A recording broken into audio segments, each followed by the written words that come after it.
Je n'arrive pas à croire à quel point mon camion est stable. Maintenant que je suis revenu de Vegas et qu'une semaine s'est écoulée depuis que j'ai remporté le prix du meilleur du salon à l'American Towman de Vegas, je me demande comment dépasser ces exploits. Il y a un peu plus d'un an, j'ai utilisé Hulk 1.0 pour soulever Big Flipper, notre rotateur de 75 tonnes, soit 72 500 livres. Et je me suis dit, ah mec, c'est plutôt cool, tu sais. Je veux dire, c'est lourd et en termes d'application réelle, il n'y a pas grand-chose. Juste un soulevé de terre. Mais faire ça sur le côté, jamais vu une dépanneuse de 50 tonnes soulever plus lourd. Mais sur tous mes réseaux sociaux, on m'a envoyé cette vidéo d'un M-Cent au Florida Tow Show soulevant 2 camions. On aurait dit un 25 tonnes et un 16 tonnes, ou un 25 et un 20. Alors je me suis dit, soulever 2 camions en même temps, je peux faire ça. Et je vais le faire avec des camions plus gros. Je vais utiliser notre 20 tonnes juste ici et notre 35 tonnes et reproduire ce levage. Enfin, du moins je vais essayer de le reproduire. Maintenant que j'ai installé le nouveau système de stabilisateur à double poutre en H, je pense que ça devrait bien tenir le coup. Mais voyons voir. Je vais l'installer, préparer la configuration en conséquence et voir à quel point c'est facile. On installe les stabilisateurs. L'essentiel, c'est l'installation de la plateforme. Je dois avancer mon camion. Ah, et c'est à ça que je faisais allusion en venant ici. Mon Bluetooth. Vous n'allez pas en croire vos yeux. J'avais dit que je voulais l'éteindre pour voir combien de temps ça tiendrait avec tout complètement chargé. Regardez ça, c'est l'Elite 300. Je suis à 23% de batterie. Attention, il ne s'est pas rechargé pendant le salon du remorquage, étant resté à l'intérieur 3 jours. Donc mercredi, jeudi, vendredi, puis vendredi la semaine suivante, ça fait 10 jours. J'ai le frigo Set Power. J'ai le Starlink installé en haut, et voici le routeur, il est complètement allumé. Il a servi à charger différentes choses, mes téléphones. J'ai les 2 ports haute vitesse, 140 watts, juste ici pour charger mon MacBook Pro M5. Il prend autant de place que l'Elite 200, donc il n'y a vraiment rien de perdu, mais tu ne peux pas me dire que ce n'est pas impressionnant. Je veux dire, 23%. Et puis, pour prouver qu'il n'est pas en train d'être chargé par mes panneaux solaires ou quoi que ce soit, regarde l'entrée DC. C'est à 0. Donc maintenant que ça fait une semaine complète que je suis de retour, plus quelques jours avant ça depuis qu'il a été chargé, je peux utiliser l'application.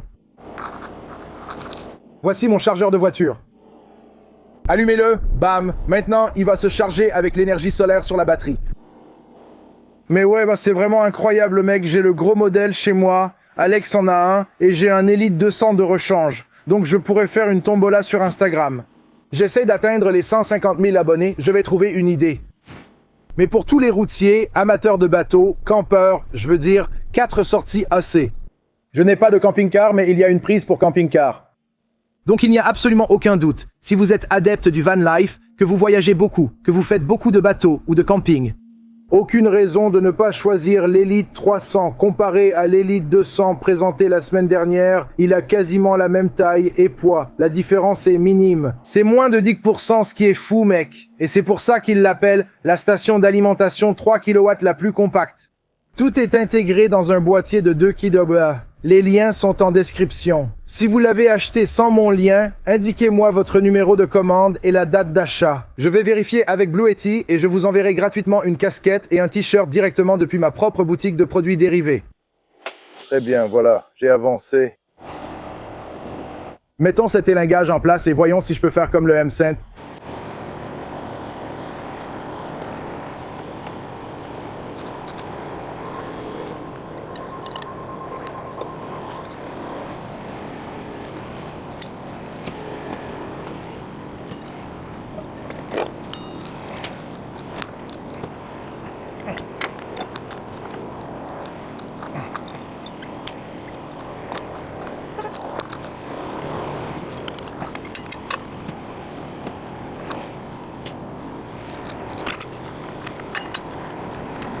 Incroyable mec, ce camion est là toute la journée.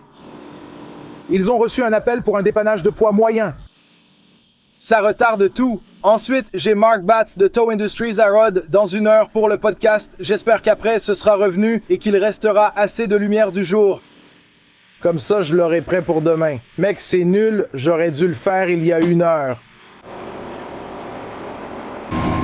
Bon, ça fait maintenant 3 jours. On n'a jamais eu l'occasion de faire ça vendredi. En fait, j'ai menti, ça fait 4 jours. Aujourd'hui, c'est mardi. C'est comme ça quand tu veux faire des projets comme celui-ci et puis on est débordé. Il faut vraiment bien choisir le moment. Maintenant que c'est Cinco de Mayo, les gens boivent. On va sûrement faire la fête plus tard. Alex et moi venons de rentrer d'un levage avec 2 grues. L'occasion idéale de montrer ce que ce camion peut faire. Laisse-le allumer, je vais l'avancer, ok? D'accord, on aligne les camions. Je vais soulever celui-ci d'abord. Ce sera plus simple. Une fois qu'il est un peu en l'air, je peux sortir les câbles principaux. Cette vidéo ne vise pas à dire que le 50 tonnes est meilleur ou plus puissant que le M100. C'est physiquement, scientifiquement, mathématiquement, littéralement, mentalement, tout ce qui est littéralement impossible. J'ai trouvé que c'était un levage impressionnant. Avec Big Flipper, notre 75 tonnes, on a soulevé notre 60 tonnes à l'arrière pendant qu'elle soulevait un autre camion. Je n'ai encore jamais soulevé 2 camions latéralement. Et maintenant que j'ai la double poutre en H sur ce camion, c'est 15 à 20% de stabilité et de puissance de levage en plus dont je parle tout le temps. Je veux simplement le tester sur le côté, car Hulk 1.0, avec ses 4 sections, peut soulever ce camion de 72 000 livres latéralement. Ce camion à double poutre en H devrait pouvoir soulever celui-ci et celui-là sans problème. Et je vais faire celui-ci en mode difficile, l'autre avait le camion le plus lourd à l'intérieur. Pour moi, je dois le soulever et le sortir parce que ça a déjà été fait. Je vais mettre le camion le plus léger à l'intérieur et le camion le plus lourd à l'extérieur. Oh, souhaitez-moi bonne chance. Je vais commencer à installer le gréement. On utilisera seulement des Bailey synthétiques pour celui-ci. D'accord, on est bien gréé. Ça a été rapide car le camion est assez haut. Quand il sera davantage soulevé, je vous montrerai mieux mon gréement synthétique. J'ai opté pour les élingues Bailey Platinum de 10 pieds. Dans ce cas, comme je n'ai pas le M5, je vais avoir besoin de chaque pied, tu sais, de câbles disponibles. Les élingues de 10 pieds sont parfaites pour entourer le châssis. La seule chose, c'est que quand tu utilises celle-ci, tu vois la gaine de protection bleue que j'ai découpée juste ici.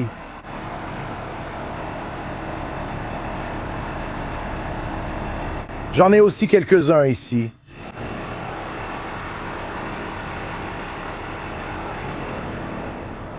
Ces trucs sont incroyables, je ne pourrai jamais assez les montrer. C'est grâce à eux qu'on peut soulever de lourdes charges sur des objets bizarres et irréguliers, des choses qui couperaient normalement une sangle, mais avec ceux-là, ça marche. Ils ne coûtent pas cher. Tu peux les acheter par douzaines, ce qu'on fait généralement. Tu les découpes à la longueur et à la taille dont tu as besoin. Donc, quand tu passes une sangle, par exemple ici, au lieu que la sangle passe dessus et se coupe ou subisse une tension, tu pourrais avoir des micro-coupures, tu mets juste cette protection. Facile. D'accord, maintenant on va juste ajouter un peu d'orange. Et ensuite un peu de jaune.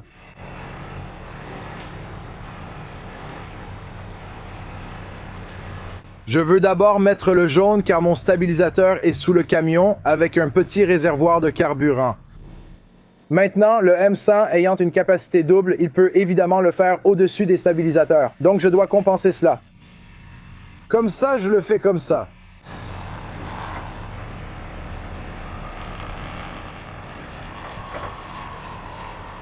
Maintenant, on regarde l'avant.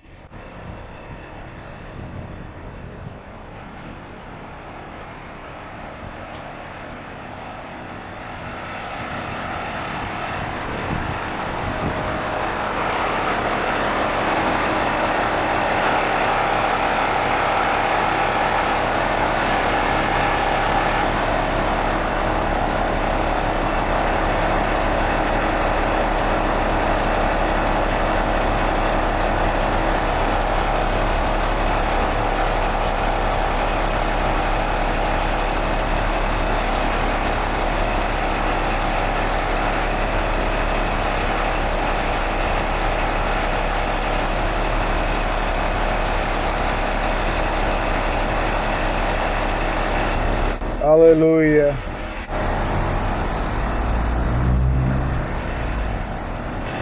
Nous sommes en l'air. Maintenant que je suis en l'air, je peux mieux vous montrer comment j'ai fait à l'arrière avec le châssis.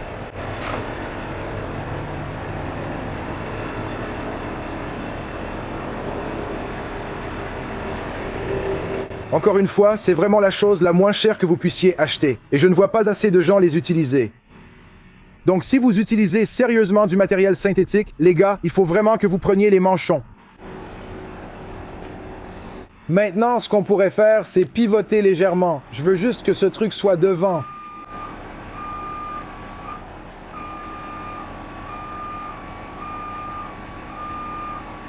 Là, c'est bien.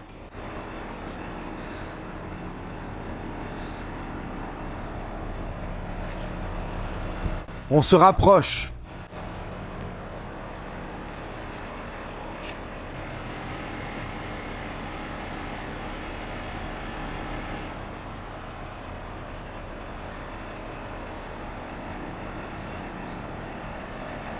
Merde. J'adore faire des trucs cool comme ça. Un autre truc à faire, quand vous soulevez quelque chose sur le côté, même à l'arrière, quand vous voulez soulever un équipement qui n'a pas un ratio de poids 50-50, ce que vous faites normalement, c'est qu'une fois que vous avez fait l'élingage, vous relâchez les freins. Bien sûr, il faut avoir un tout petit peu de tension. Un tout petit peu de tension. En relâchant les freins et en rentrant vos câbles, il trouvera son équilibre naturel. Vous allez atteindre ce point d'équilibre et ensuite vous rentrez complètement les câbles. Enfin, vous mettez les freins et vous continuez à rentrer. J'ai choisi de sauter cette étape cette fois-ci uniquement parce que j'étais si proche de ce réservoir. J'ai mis les freins de stationnement pour le contrôler. Prochaine victime.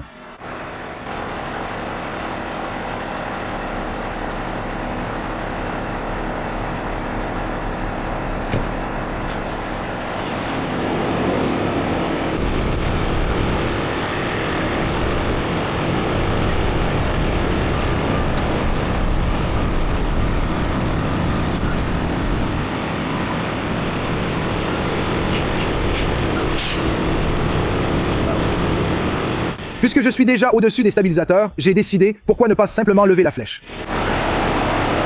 Je l'ai monté sacrément haut, mec.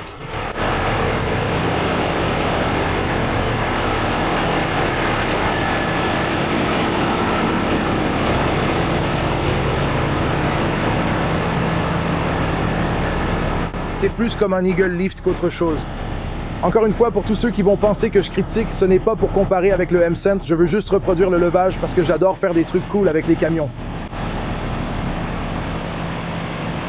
Mais j'aurai un avantage. Même à l'intérieur des stabilisateurs, je mets le camion le plus lourd dehors. C'est bien. Maintenant, j'ai dû utiliser les poutres de 3 mètres pour ça. Peut-être que celles de 4,5 mètres fonctionneront pour celui-ci. Tu sais qu'il y a des poutres de 3 mètres? Ah, des poutres de 3 mètres. Je dois les utiliser. Si c'était plus haut, je n'aurais pas de câble. J'avais besoin d'un maximum de câbles, et 3 mètres c'était... ouais.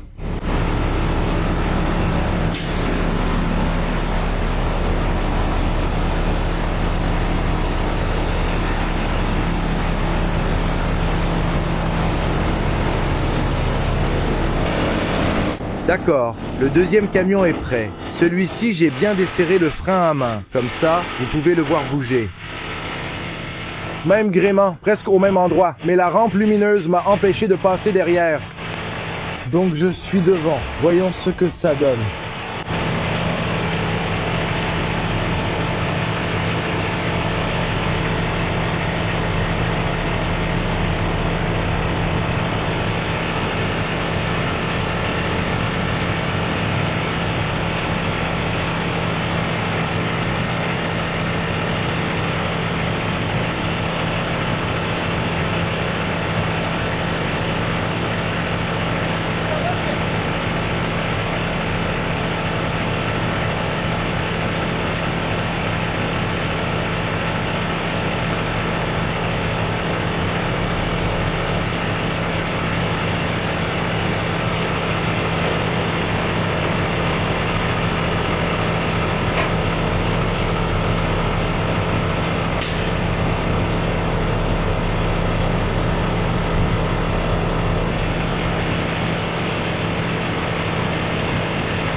D'accord, désolé, mais c'est impressionnant. J'ai 2 camions en l'air.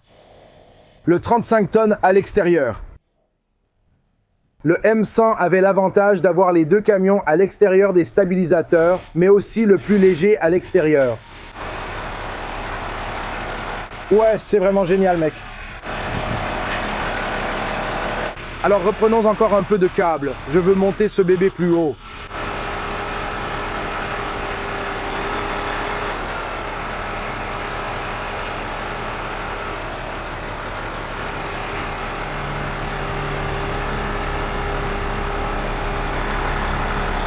Allez.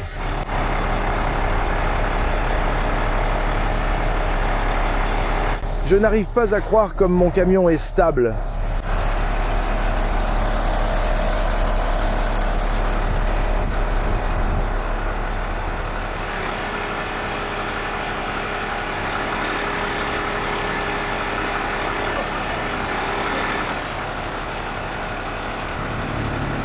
J'avance sur le rouge, il est lourd à l'avant. Voilà.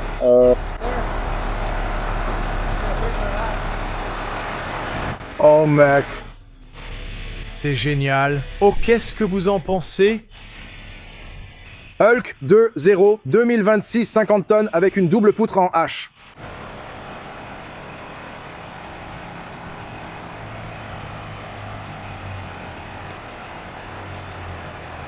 Je ne comprends pas qu'on puisse détester ça. C'est une manœuvre de levage cool, technique et fun. Tout ne se passe pas sur l'autoroute avec un véhicule retourné. Parfois, on s'entraîne simplement dans la cour et on s'amuse avec le matériel.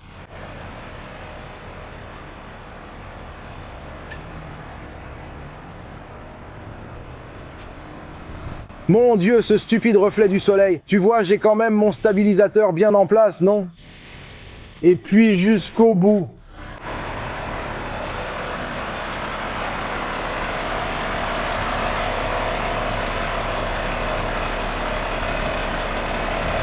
Eh bien, tout est toujours bien en place. Il y a un léger roulis à l'arrière parce que bien sûr c'est inévitable. Mais à part ça, incroyable.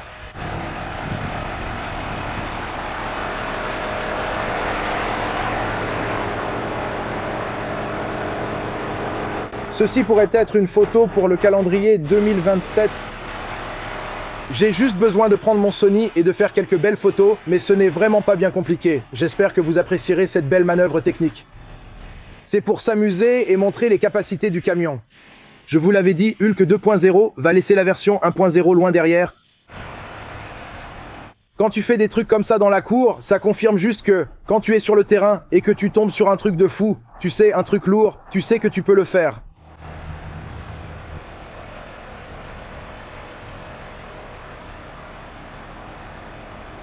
Bon, la photo du calendrier 2027 est assurée, les gars. C'était génial. Je n'arrive pas à croire comme il l'a fait si facilement. Vous verriez que l'avant des stabilisateurs, si c'était vraiment sous tension, je vais zoomer ici. Vous voyez comme il est toujours bien posé? Avec Hulk 1.0, il aurait été en l'air. Et je n'aurais pas tout cet espace juste ici. Ça serait refermé. C'était amusant. Allez, on va reposer ça.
Eh bien, c'est le plus grand exploit de Hulk 2.0 jusqu'à présent, les gars.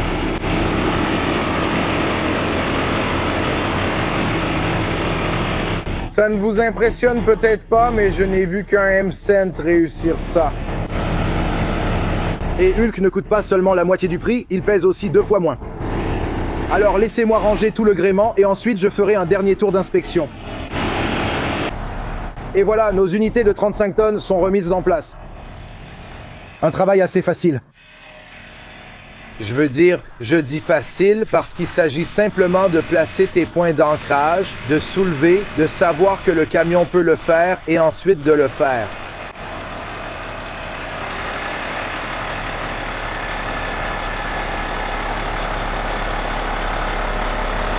Allez, descends, petit. Allez, descends.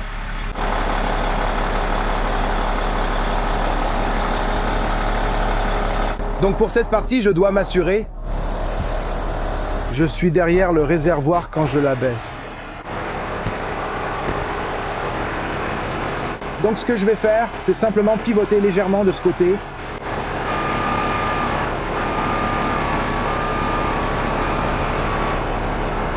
Et ça pourrait être bien. Voyons voir.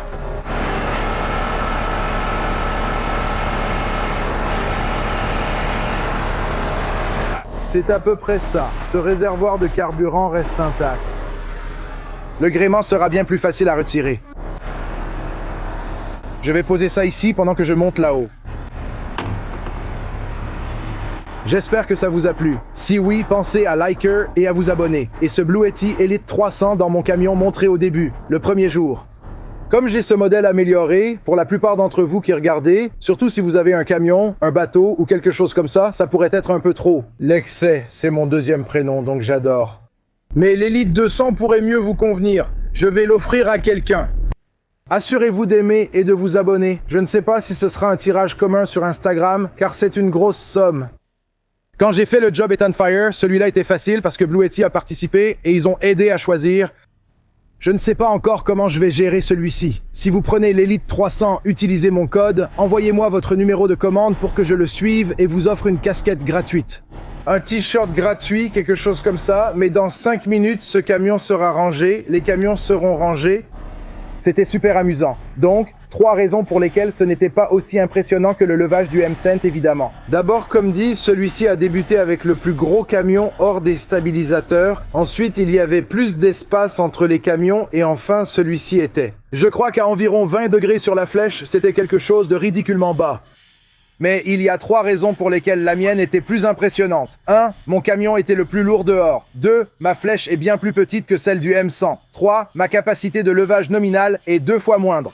Évidemment, 50 c'est la moitié de 100, celui-ci est un 50 tonnes, le M100 est un 100 tonnes, mais ça montre bien l'importance des stabilisateurs arrière. Cette plateforme à double HP facilite vraiment ce genre de travail, comparé à mon ancien système à 4 sections séparées. Ce n'est pas du tout pratique, on ne ferait jamais ça sur l'autoroute dans la vraie vie. Enfin, peut-être une fois tous les 36 du mois.